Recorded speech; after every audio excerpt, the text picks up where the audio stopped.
everyone, and welcome back to the Beauty Lab podcast. I'm your host, Monina, and my co-host, Velia. Today we're bringing you something really special. We have a really special guest today, and I'm going to let Velia do the bio and intro.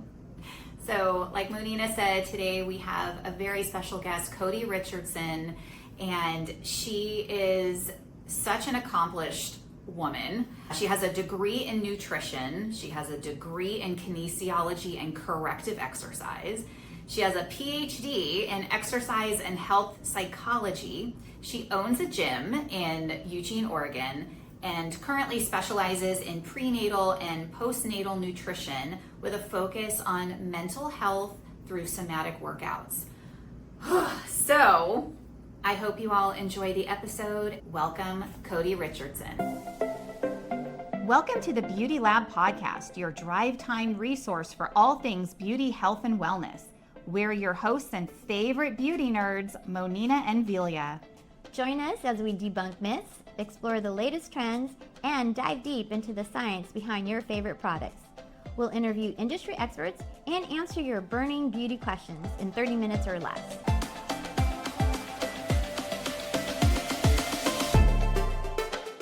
Well, thank you, Coty, so much for being here and sharing all your knowledge with us today. We are so grateful to have you and everything you bring to the table to our listeners. I'm going to just jump right into the questions because you have so much to share. So can you kind of paint the picture for us about what you do for women who come to you for prenatal through postpartum training, nutrition, and mental health support? Sure. Yeah. And thank you guys for having me today. So for prenatal, postnatal training, I mean, it's kind of the whole package, nutrition support and coaching, coming up with a specific training program for the individual and their needs, and coaching them through the process of a changing body. With that comes a lot of mental coaching as well. And there's no one size fits all. So every woman is different and unique in their experience and what their needs are. Just sitting down with them and seeing how I can best support them in all those areas. Yeah, I imagine that must be either really fun for you, like the challenge must be either like really fun for you or so exhausting because there's like a million variables, like with everybody's nutritional needs versus what they can even tolerate or even tolerate smelling when they're pregnant. How hard is that, or is that fun for you? It is. It's fun for me. So prior, and I still do corrective exercise, but before I started focusing on prenatal, postnatal exercise training, I was doing corrective exercise. And I like that because everyone's so unique and different. And it's like figuring out a puzzle. Oh, where did we go wrong? Why did you have a dysfunction or a deviation here? And coming up with a solution that's specific to their needs. So with pregnant and postpartum women, I love it. I mean, there's challenges because pregnancy throws all kinds of surprises. One week you could be feeling great. The next you're laid out, you've got no energy, you can't eat anything. So I love the challenge. I wouldn't say like it's not exhausting for me. But I do have empathy for who I'm working with. It's exhausting for them. And, they're frustrated with, I know I need to eat, but I just can't eat anything. So, Coty, because I wasn't aware of all the different things that you offer. Just out of curiosity, where do you fall in line with like someone who's like a midwife? Like, do you work hand in hand with a midwife? Because it sounds like you cover a lot of the aspects of the person day to day. So am I correct? Like, would you partner with someone like a midwife, or do you kind of do a lot of what a midwife does except for delivering the baby? Or do you deliver babies? I'm not sure. I actually have considered that, like going and becoming certified to become a midwife, because I think that would be really fun. No, I don't typically pair up with the midwife or the OB, although I have.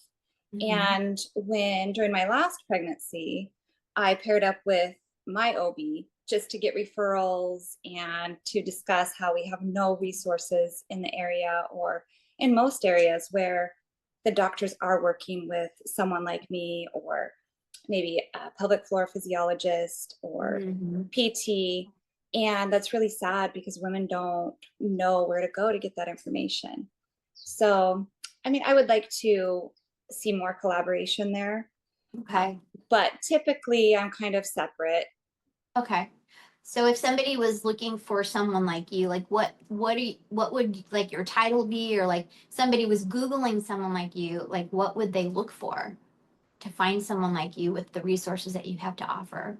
Mostly for the certification, like a prenatal, postnatal specialist, which Okay. is the certification that I have. I have a bunch of degrees and other certifications, but then I have another specialized certification specific to prenatal, postnatal training. Okay. And so looking for someone that has the education, knowledge, background in that specific field, either a certification or a degree. Okay, that's awesome. So good to know, because like I said, I didn't know all these different things that you have to offer. So with that in mind, I do have a specific question for you. So I have heard in the past that you shouldn't work out as a pregnant woman because your body temperature can get too hot for the baby. I mean, is that true? If not, what type of exercise would you recommend for a pregnant woman? There is definite truth to that. It can be challenging because just the hormonal and physiological changes that occur during pregnancy just naturally increase the core body temperature. So adding exercise to that, or adding anything, that's why we're not supposed to get into a hot tub where it's high heat, or a sauna. There are specific challenges because you don't want to overheat. Yeah, there's just physiological changes that affect thermal regulation, like your increased metabolic rate. Our blood volume increases by like up to 50% during pregnancy. And like high progesterone, also the changes in hormones alter thermal regulation. So yes, there's truth to that. And there's cautions. Obviously, we don't want to be exercising out in the hot weather and getting overheated. Just going slow and steady, so you can have effective workouts without raising your body temperature super high. So just adjusting and modifying workouts so that she's getting enough rest and also keeping her core body temperature down. Wow. I was kind of expecting you to say, no, that is totally not true at all. Like as far as exercise goes. Wow. I mean, I guess it's kind of logical to think, sense, yeah. to think that not to go in a hot tub, Right. because that's absolutely raising your body temperature. But I was kind of expecting to be like, nah, that's a myth. Yeah. So it's actually like really cool. Yeah, it sounded like it was a myth. So with that then, is there, I know you said take it slow and not overexert yourself. So is that something you would offer, like you meet the person and maybe offer certain exercises that they could do during their pregnancy? Is that something that you help them with? Oh, absolutely. Okay. Yeah, and especially because there's so many different considerations during pregnancy. So there's an increase in prolactin, which makes your joints more lax and flexible. So there's just certain exercises that you would want to avoid. So high impact exercises, taking into consideration the thermal regulation issue. So how can you design a workout that's going to be effective, where she's going to feel good and feel like she's making progress, but also not raise her body temperature so high that you're harming the baby. After a certain point, she shouldn't be on her back because of blood flow, because the baby's heavy and it can decrease blood flow to the baby. So there's definite guidelines for pregnancy and then also postpartum that I would sit down and it would be individualized. Most pregnant women, they're going to let you know before they overheat, and they're going to start complaining, and they're not really trying to push themselves to that point because it's uncomfortable too. You know, I remember just having hot flashes just sitting around. So the body kind of naturally will modify how much you can do when you're pregnant as well. Yeah, I can totally remember those days. Absolutely. Yeah, and it's even harder when you're pregnant during the summer. I do remember that. It is. So including mental health in your scope of practice while working with prenatal and postnatal women is so unique I have actually never heard of anyone doing that, and it's genius in my opinion. What changes have you noticed in your clients' success since incorporating mental health support with their physical and nutritional goals? Yeah. So, I mean, pregnancy and postpartum is just a profound physical and mental change in your body, just everything. There's so many different changes. So, offering exercise and nutritional support is obviously key at keeping mom healthy, keeping baby healthy, having a healthy birth, recovery process, all of that. But it's also pretty powerful mentally too, because through that process, there's so many different changes, but also biological mechanisms that affect our mood, our ability to regulate our moods. There's the risk for postpartum depression because of those fluctuations in hormones. And so I've seen just adding that piece in and paying attention to that with women, things like just increased self-esteem, being able to set and achieve a goal during that time when you feel like you've just lost your identity, you've lost your body, you have no sense of control anymore, like things are just rapidly changing, your moods are all over the place. So if you have one thing that you can focus on and you have some control over and you can set goals with that, then you have more confidence and self-esteem. Also just a sense of competency and accomplishment when everything's just out of control. Mhm. Like, okay, I'm still competent at something, even though I feel like my life's falling apart, especially postpartum. And then just self-worth too, because we're still us, but our identity does kind of change and shift as we go through that process. We have to share our body with a baby. And then after the baby's born, they're taking up our attention and sleep, and our body looks different to us. And so we might feel, a little strange in our own body at that point. So just offering that sense of self-worth through the process of, okay, it is important to take care of myself. I deserve that. This isn't going to last forever. And hope that you'll get that sense of identity back and feel good about yourself. The biggest one also would be like mindfulness and resilience. So offering her just a moment to reconnect with her body and herself when everything else is like pulling her away from that in the moment. She's held hostage to a little infant now. So having that presence and just a minute away from that, being able to be present in her own body and mindful, I think is huge. It's also a distraction from like intrusive thoughts, that mental chatter that goes on postpartum. I definitely had that with my last baby.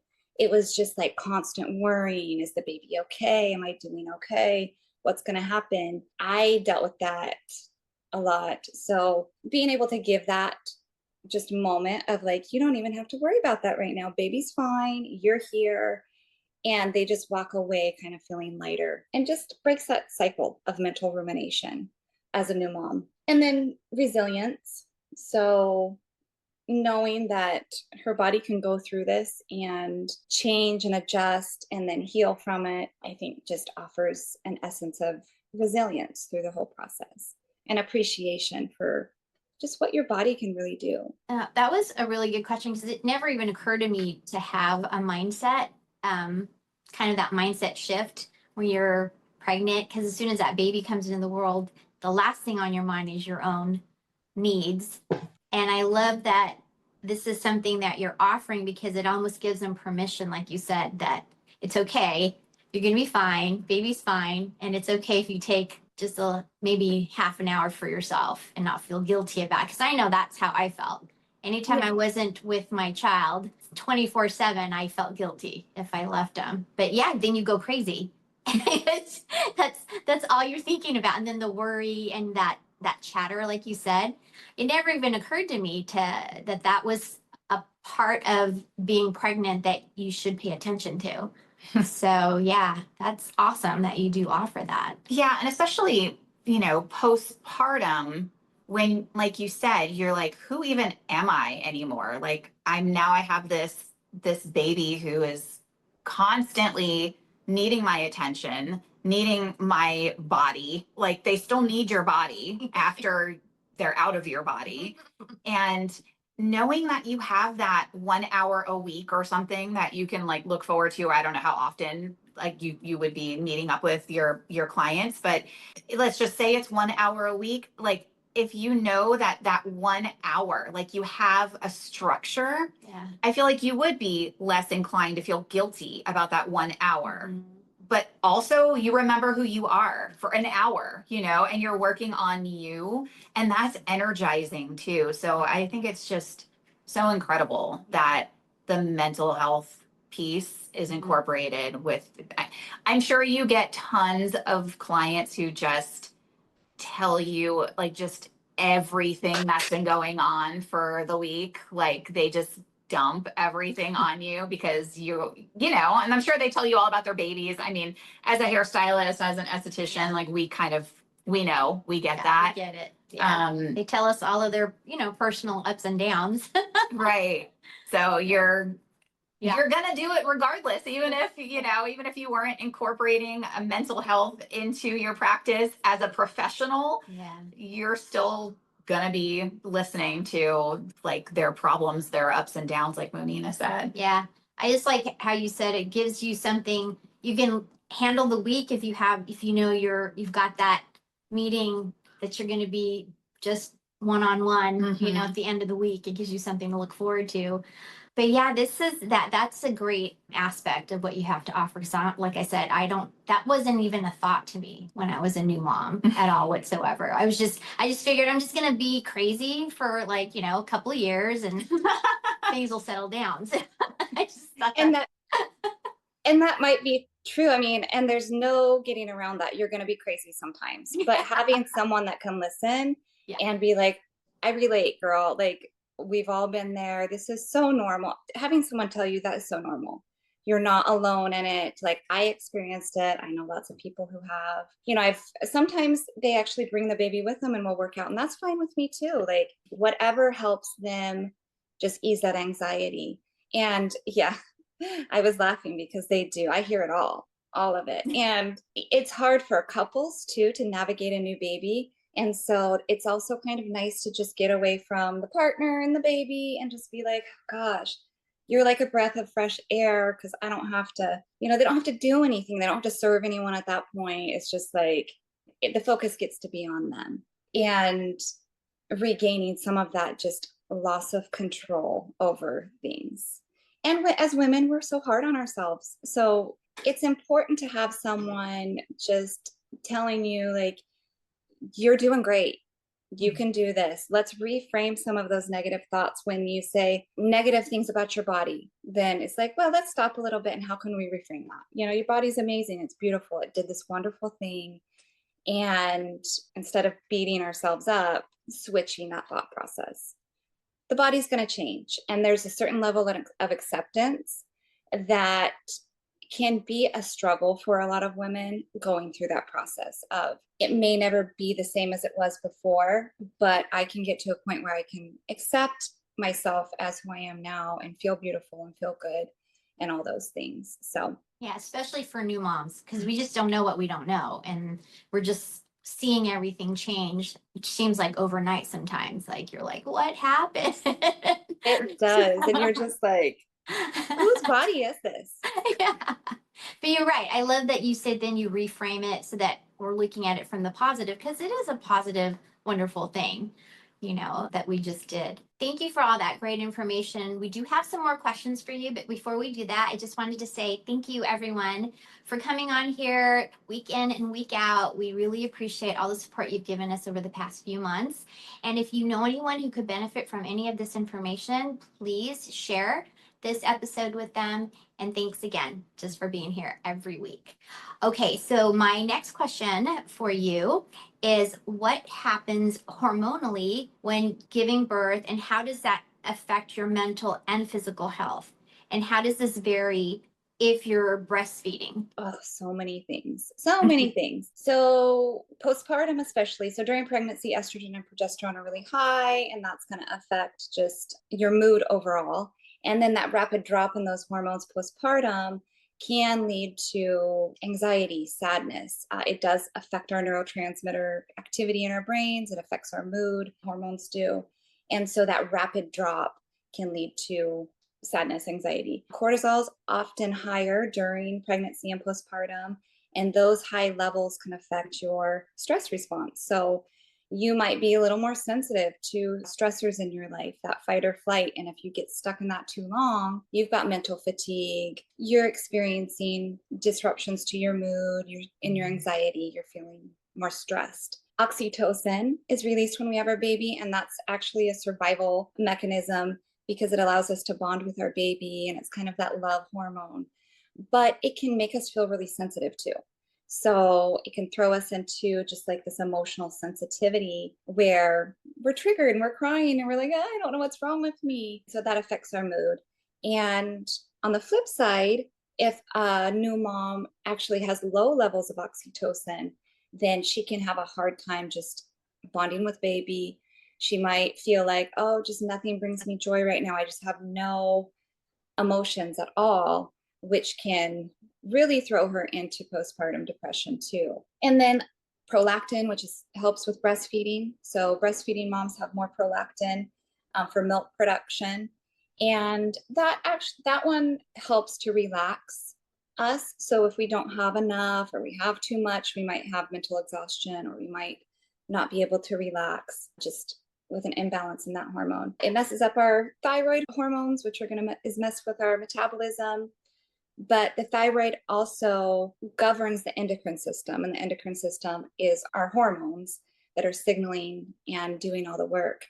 So when the thyroid hormones start to either increase or decrease, we see an effect in energy levels. So that could affect just the physical aspect of training, but also mood, not having any motivation to do much, just that whole feeling of like blah, the new mom blah. Then just that fight or flight, increased levels of adrenaline and noradrenaline, where we're just on edge a lot, worried about our babies. And those are all good things, right? Because it gets us through when we're completely exhausted, but it can have an effect mentally. Wow. So prolactin, just kind of speaking about prolactin, I know that you and I have had this conversation about breastfeeding in the past, where there's a myth around I'm breastfeeding, so I should be losing weight faster because every time I breastfeed, the baby takes 1,000 calories out of me or whatever. Can you kind of explain the myth there a little bit quickly? Because I feel like that was a big shocker for me. Yeah, so it isn't. So we're always told, oh, well, if you breastfeed, it's just gonna suck the baby weight off and you're just gonna lose all this weight. But with those hormonal changes during breastfeeding, it actually affects your metabolism, just like I was saying, your thyroid hormone, other hormones, to where the first priority is, yeah, your body wants nutrition too, but those nutrients are going more towards the baby. And it can be frustrating because women are told, well, if you breastfeed, you'll just lose the baby weight right away, which is not necessarily the case. It depends on the person and their physiology and their genetics. But I've seen more weight loss happen and more progress happen once breastfeeding is complete, because the body does need to hold on to some stores to ensure that there's going to be enough nutrients to feed that baby and make breast milk. And so it's okay for that to happen. You want that to happen so that you can make nutritious breast milk for your baby. Yeah. So if you're listening and you're postpartum and you're breastfeeding and you're wondering why you're not back to your pre-pregnancy weight or your pre-pregnancy body, Normal. It's so normal. And you're not going to be stuck in this weight or this body shape or body composition forever. Definitely Hopefully. not. Yeah. Definitely not. And it doesn't last forever. And it's okay. And that's the whole process, and it's natural, and your body's doing what it's supposed to be doing. Okay. So not to be like a baby, like a leech sucking you dry, but we do have one more question for you. What do you find is the biggest challenge for postnatal women to overcome psychologically and physically? And how do you approach these challenges? So just the biggest one is the body image shift, and learning how to be comfortable in your own body at that point and regain the relationship with yourself that you previously had, and understanding that that's going to change a little bit and hopefully for the better. A sense of loss and control, loss of identity. That can be difficulties with the pace of progress. New moms, I want to be in my bikini, I have baby in December. I want to be in my bikini by March, and understanding what's realistic and what's attainable, being okay with that, just not feeling like themselves. I just feel like a stranger in my own body. That's a big one that I hear. And then just the negative self-talk, saying things to yourself that are just unkind, negative, that's not going to bring you to a place where you feel good in your body. So just strategies to mitigate that, reinforcing that positive self-talk. Let's reframe that. Let's shift your perspective a little bit, is really powerful in just overall how we feel throughout the day too. That goes for anything. If you are in a bad mood, I'll say, okay, if you get in a bad mood or you get into this dark place, stop and think about what kind of self-talk have I been having? And more likely than not, you're over there saying, oh, I'm fat, I'm worthless, I can't do this, I'm a bad mom. And it really affects your mood and your outlook and your perspective. If we're thinking positive things, then we feel completely differently. So getting rid of those phrases that beat up self-esteem, replacing them with, self-affirmations, positive self-talk, stopping yourself, like, wait a second. Okay, I'm going to backtrack a little bit. Instead of, thinking negatively, what's something positive that I can focus on? And cognitive behavioral techniques. So addressing those thought patterns, addressing those behaviors related to body image, related to that sense of loss of control and identity, and those distorted beliefs about yourself, and replacing them with something more positive. Mindfulness, increasing that body awareness through movement and reconnecting. I think the physical part that collaborates with the mental part is reconnecting with your body through movement, where you're just in that moment. You're not up in your head, you're actually feeling your body, and doing somatic exercises where you have to be present in your body and focus on the present moment. That not only gets them out of their head and reconnects them with the physical body, but also reduces that self-criticism, fosters appreciation for the functionality of their body and what it's capable of. Self-comparison, that's a huge one. Like understanding you are you, and that's a beautiful thing. And you don't have to be your friend that lost her baby weight in a month, or you don't have to be this body image that society tells us should happen, and that women are supposed to just pop babies out and go back to work and be superwoman and do all these things. Like, this is totally okay. And it's amazing acknowledging everything that they've gone through, accepting that changes happen in your body when you go through pregnancy. It's natural, it's expected, and it's just part of the postpartum journey. And then just talk therapy. Sometimes you just need someone to relate and just dump it. So it's like, okay, we got an hour, unload, let's talk about it. And just feeling like there's support there, feeling like, okay, I don't have to do this alone. I feel understood. I feel seen in this moment, is so powerful.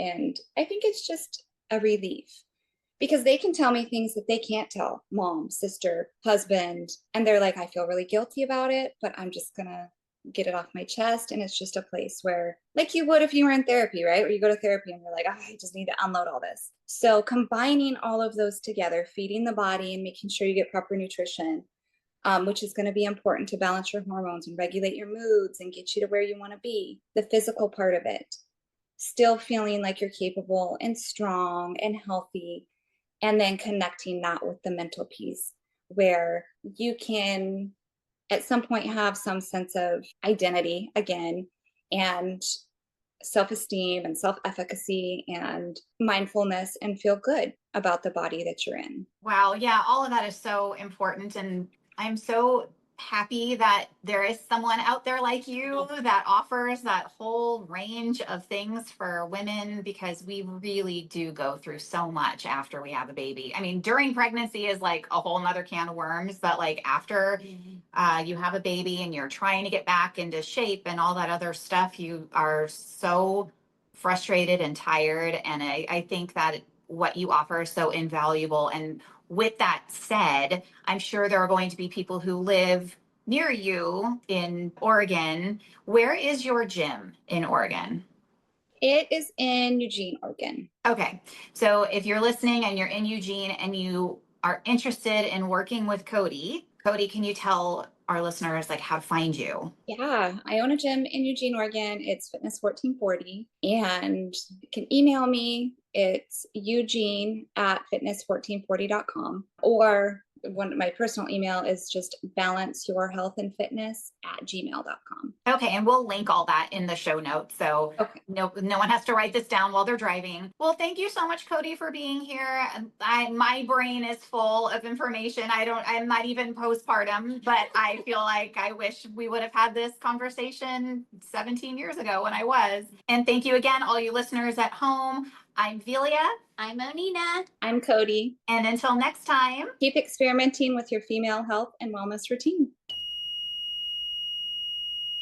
that'll just look like I'm like, yeah. Just kidding. Who knows? Who cares at this point? Yeah. Oh my God. Technology. Picture this. Sicily, 1932. It's silly. Hey, Monina, did I ever tell you how I met Coty? I'm on MySpace. Remember MySpace? And I get this message from this girl, and she was like, hey, so from what I understand, we're sisters now. We we became friends like right away, like on MySpace, and we like communicated. And then I randomly, 2 months or something later, I had a dream that Coty was pregnant. Like I had this random dream, and I told her, I was like, oh my God, the weirdest dream I had, you were pregnant. And she was like, oh, that's funny. Like there's no way I could be pregnant. She wasn't like trying to have a baby or anything like that. It was just a random dream. And I was like, just funny, right? And she was like, yeah, there's no way I'm pregnant or anything. And I was like, yeah, no, I don't think you're pregnant. I'm just saying I weird. had a dream. Turns out she was pregnant. At that point? Yes. She didn't find out for like a month later or something. She's like, I can't believe I am pregnant. Wow. Yeah. Wow. You had a dream that I was going to get So pregnant. yes, exactly. So you guys, so then your parents have been married for over 20 years? No. No? Our Oh. parents were just married. Like it was still. Oh, 2007? So over 20 years then. Wow. Yeah. So it was 2007. Yeah. Over 20 years. Oh, wow. Right. Wow. That's crazy. Or about 20. Like Yeah, because we weren't invited to the wedding or anything. Wait, you weren't invited?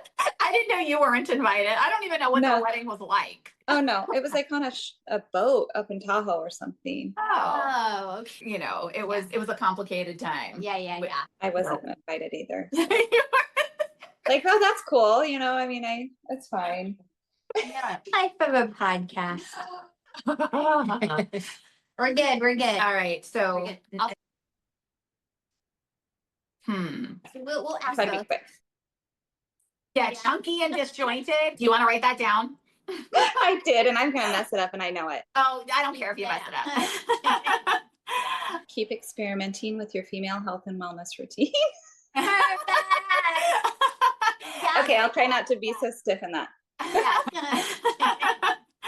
Yay! High five, Coty. Thank Woo! you.